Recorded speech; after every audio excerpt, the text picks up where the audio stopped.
Hello everyone and welcome back to my YouTube channel. So in today's video I'm going to be talking about note taking and sort of things that helped me whenever I have had to take notes. Obviously the things that I say in this video might not sort of obviously fit everybody. Obviously I've got dyslexia, so obviously note taking I have had to sort of work on things that sort of work for me, because obviously copy and pasting, basically if someone's showing you a PowerPoint slide, just copying and pasting basically that sort of PowerPoint presentation didn't work for me. I would look at it again and I just wouldn't understand what obviously I was learning. So obviously I had to find different ways. So I would do things like I would make a mind map of the subject and then I would write like sort of keywords. Obviously, again, you can do that in a note form, just write like sort of keynotes. Obviously, you don't have to do the notes on paper. For some of my notes that I did for uni, I used like either like a Google document or I used like GoodNotes. Sometimes I did record my lectures and then I would sort of go back and like sort of rewrite sort of notes based around the lecture that I recorded.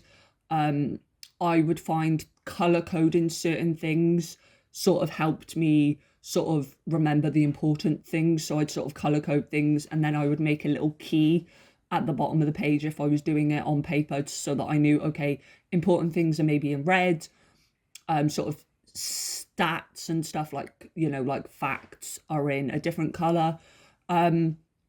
Obviously it depends on different people. Some people find that, you know, copying and pasting a slide might work for them, maybe breaking it down of only putting the important things in.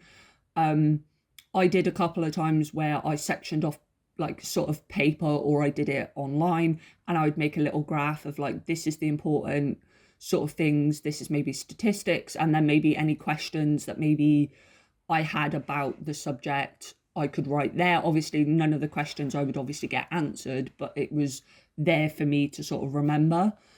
But I just found that writing mainly just the important things, color coding things, and like mind mapping and stuff like that kind of worked for me. But obviously, again, that isn't going to be sort of overall what's going to obviously work for some people. Obviously, when I found out I had dyslexia, which I didn't find out until I went to university, I kind of had to sort of, in a sense, sort of learn what was best for me. And obviously I found certain things more worked for me because of the fact that I have dyslexia. It's hard for me to take in big sums of like information. Like if you give me a piece of paper and tell me to read it and you ask me a question about it, 5 minutes later I'm not going to be able to tell you what I've read. So I had to find ways to sort of drill it into my head, but not like sort of like reading it over and over again isn't going to help me sort of digest it. Obviously for some people that might work, obviously